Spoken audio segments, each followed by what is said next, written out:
Good morning, everybody. So, I have been outside doing some work this morning and completely forgot to film it.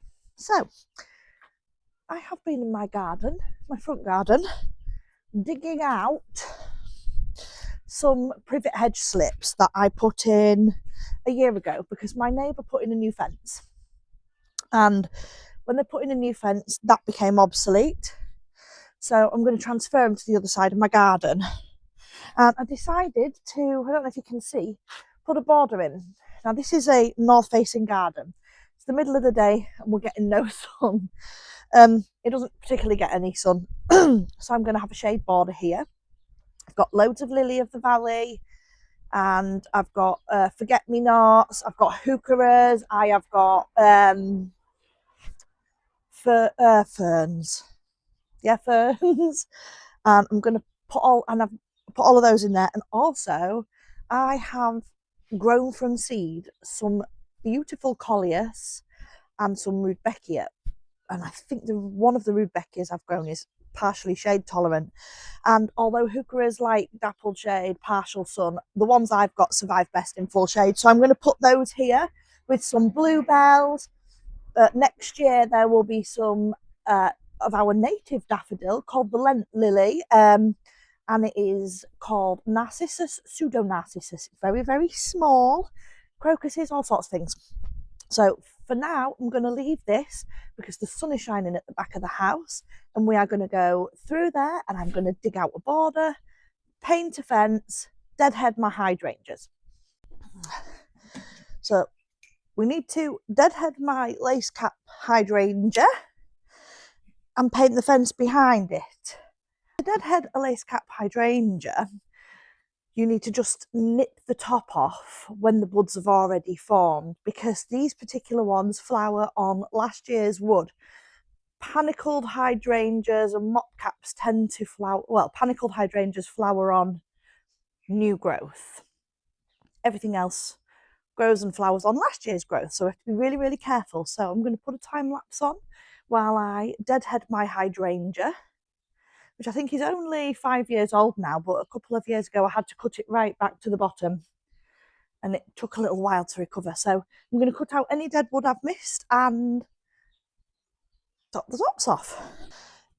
Hydrangeas prefer a slightly acidic soil. You might see bags in garden centres where it says ericaceous soil. It just means slightly acidic.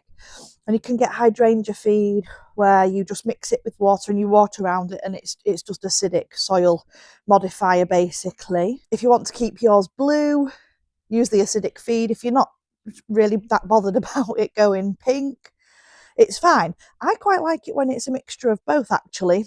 I also have daffodils and lavenders next to it, and I don't want to affect those.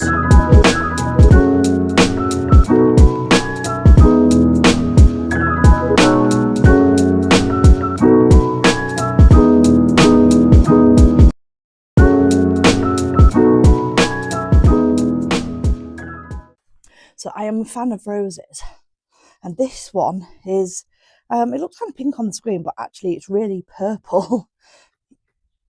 Do you want me to show you? Here, look, my dog. This looks quite healthy. It's a bush rose. Gets to the height of about 1 metre, and I don't have enough roses in my garden. Second thing is, this is what happens to hydrangeas if they grow too quickly because they're in the warmth. They grow too quickly, produce pale stems, and they fall over. These ones have grown properly. I have a few plants here. I have some lily of the valley to go outside in that front border. I have some beautiful bedding plants. Look at these. Look at that. And I have a heuchera.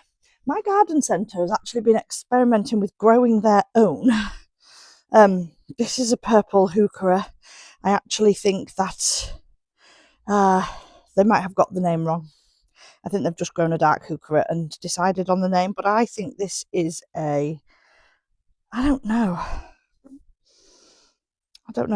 I'll have to wait and see when it grows. But look at the price for a heuchera. Look at that. But they've grown these themselves, so they're very cheap, and I will be going back and getting more because although the dark coloured leaves prefer more sun, they're also very tolerant of shade. So this is going in the front border. And look at this. Oh, yay. I have brought some English bluebells.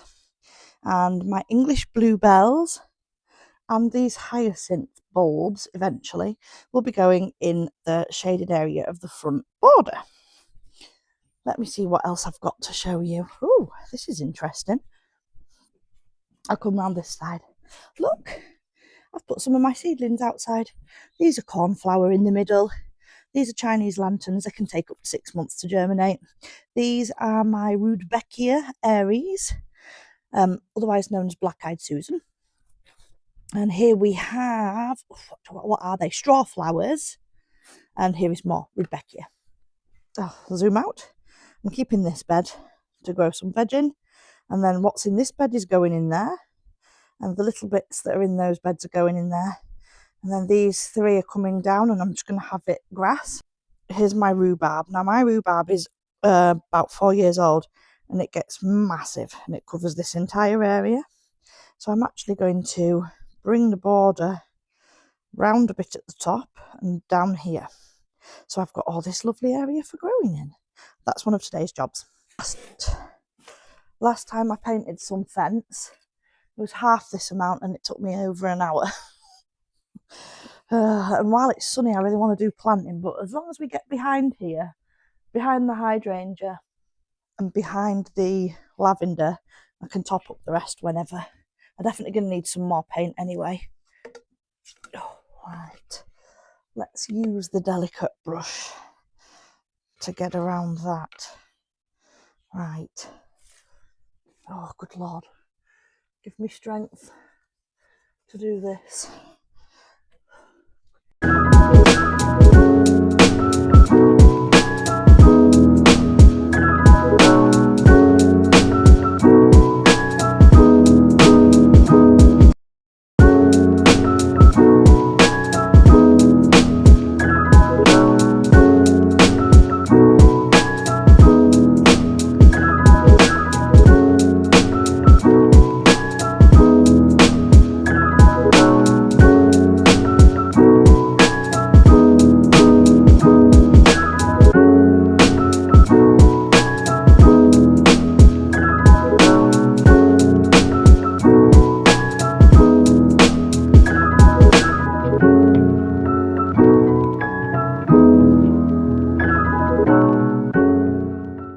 I've decided to extend this border out a little bit so I can plant more things, and I have got some of this wooden edging. I've not fixed it in or anything because I'm not entirely sure where I'm going to put it yet, but I do know where I'm going to put this. So I'm just going to cut the border out a little bit to put this in here.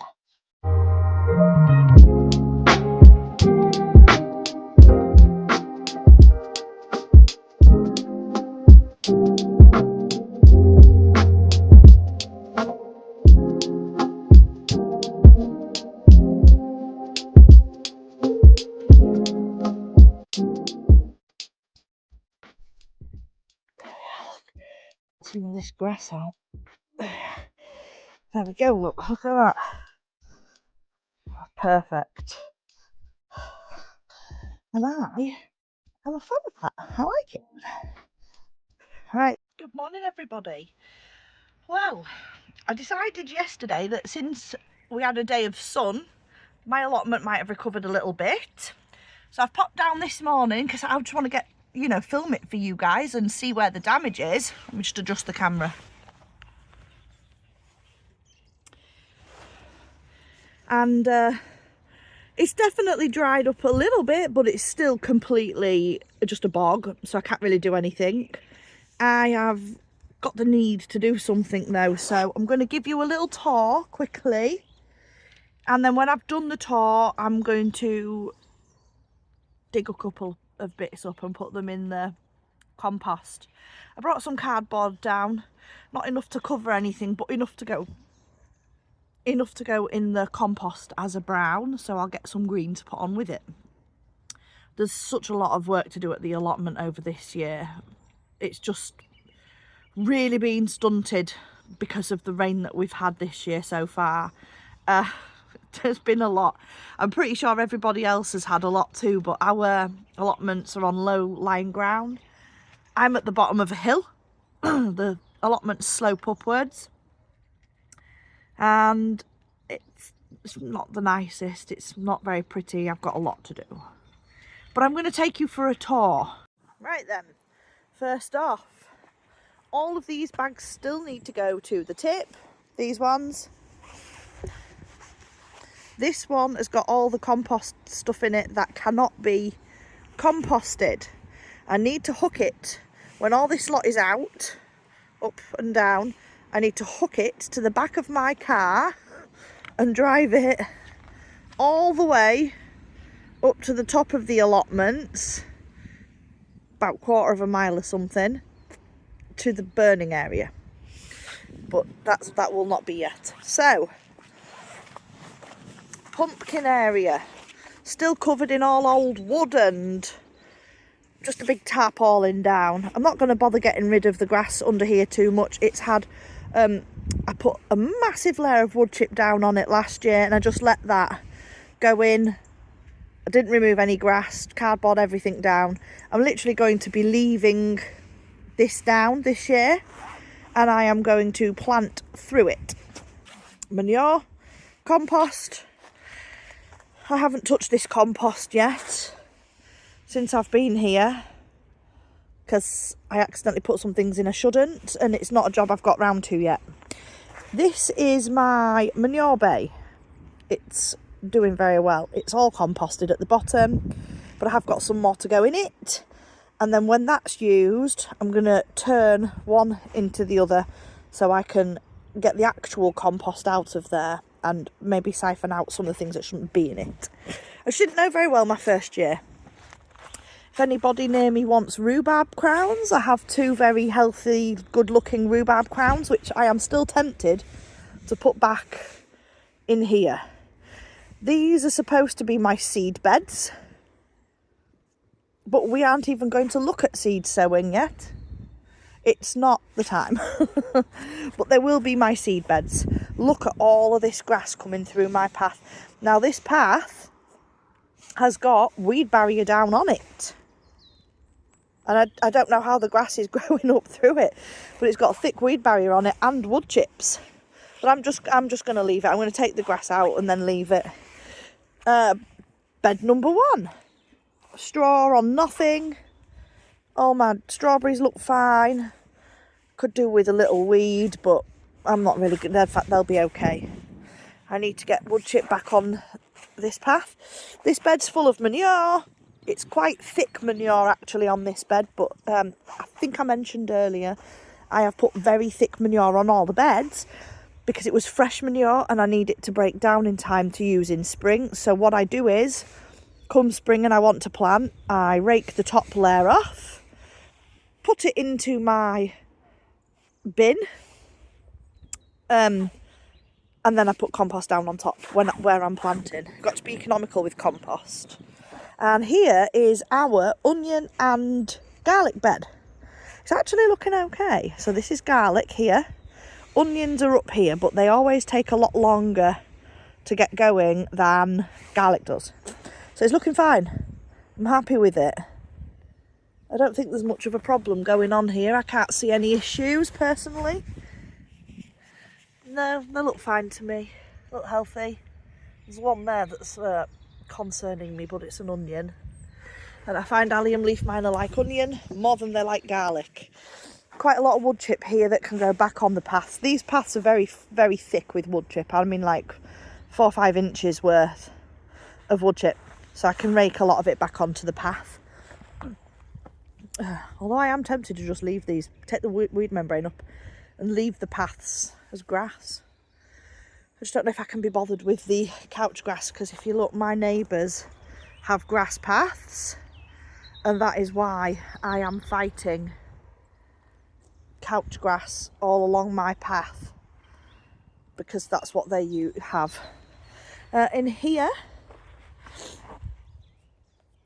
It's just a big load of weeds, isn't it, guys and gals? There is a jasmine somewhere. Oh yeah, look, here's my jasmine. I'll take you and show you my jasmine. I planted a jasmine here. I don't know why I planted a jasmine here. I did. But it's looking good though. It's holding itself up. Got new tendrils forming. I might actually take that one home and plant it in front of my house. Right, where are we next? The weed bed. This just needs to be weeded. It's not quite as bad as it looks actually, because this is just a lot of stuff left on top. But I need to weed this now. Here. I know you can't see them, but I have irises. I forgot I planted these irises. They're more like summer irises rather than spring irises. They flower a bit later. This is the chard we're going to dig up today. And that's a lot of manure, but like I said, half of this will go on this bed when it's ready, and half of that will go on this bed when it's ready. So if we just walk up here, up the wood chip path, look at this. These are my favourite daffodils. Let's see if I can get a photo.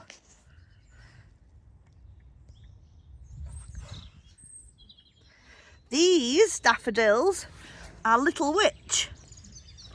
They are so cute because the flower petals are thrown backwards and it looks like the daffodils are running in the wind. It's wonderful. It's so nice, honestly. And then here's my giant kohlrabi that I left forever. As you can see, ratus have enjoyed it, which is fine by me. Just loads of weeding needs to be done in this bed. Got the half the beetroot left in it has been eaten, but do you know what? I'm not upset about that. I'm not upset. Weirdly enough, when I see rats at home, I get really upset. But when I see rats at the allotment, I'm not bothered one little bit. Even the grass has been eaten, look. That's the leftover cabbages. They've not been eaten. So I'm going to get them on the compost today. Get the chard on the compost today. Cabbages on the compost. Chard on the compost. Let's go and have a look in through the arch that we put up last time. Oh, it does feel really grand, you know, coming through this arch. But look, the wineberry.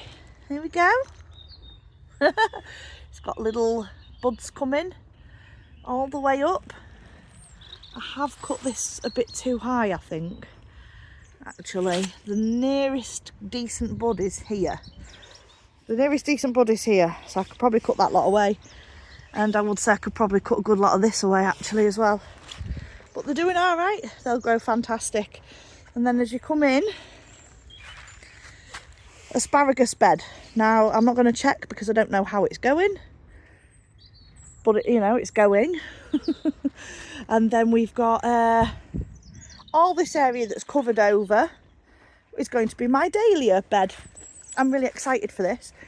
It's going to be my dahlia area. And I'm going to pop my seating, I don't know, here somewhere. Probably over here, I think. And this is just going to be full of dahlias. Absolutely full to the cheeks of them. I've still got to take all of this to the dump. Most of this, not this black stuff because I need that for home, but most of this needs to go to the dump. We need to put the covering back on this, only I'm not going to do that until I'm planting because why make your life more difficult? And this needs a big weed and a re-cardboard on the floor. So I think we'll get the cardboard on the floor today. We'll have a bit of a weed. I think it's a bit cold for weeding actually. If I'm using the fork I can do it. So right, next nice day we're going to weed this, put the cardboard down. I'm going to get some wood chip for it. I'm going to leave this as it is, and in the spring I'm going to rotivate it. Well, I'm going to till it, take whatever grass is out there while it's still a little bit damp but not quite, and then I'm going to wait till it's a bit dry and I'm going to till everything for the dahlias to go in. Today I'm going to take out the cabbages and the chard, I'm not going to do any weeding because I think it's too cold today. It is 1 degree at the minute. And I think I'll leave that, because when it comes to putting wood chip on, I need to weed the paths and share out the wood chip and order some more. But yeah, so that's what we'll do today. We're going to get out the chard, we're going to get out the cabbages, and I may dig up the jasmine.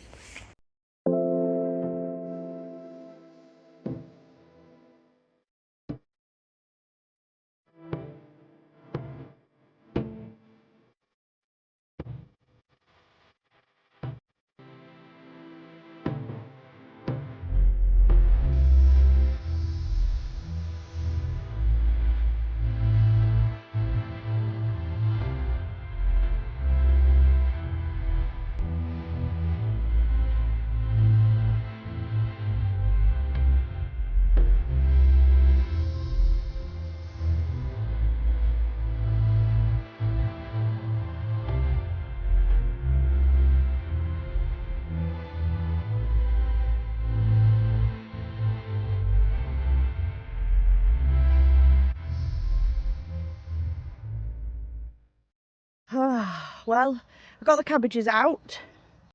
I also got the chard out, which was a big job. I did not know that chards had such big fat roots. They look like mangel wurzels. And they're the same family, aren't they, though? The same family, beetroots and things. I've left the few beetroots that are left in the bed, just so that animals have something to eat. I've put the stuff in the compost, and it's just far too cold to do anything else, and the ground is so boggy that when I pull anything up, it's just bringing half the soil with it too. So I've moved my little heart bench, which you can't see, but I've moved that up here so I can look down the allotment from the top. You see, the cage is behind me and the shed is behind me, and I'm just looking down the allotment. I don't know if you can hear that, but it's just started pouring down. So that is my cue to leave for the day. My plan over the next few weeks, really in March, is to start sowing some seed direct. Now, all brassicas, I sow where they are going to be, and I have a method for doing so, which is different, but it works. I use it all the time. I mean, you saw my kohlrabi and how great they were. I did it with those. I did it with my cabbages, my brassica, all my brassicas. So hopefully in the next few videos I'll be able to show you that. You hear the birds? I'm going to feed the birds now, and then I'm going to go home. Thanks for watching, and I'll see you in the next one.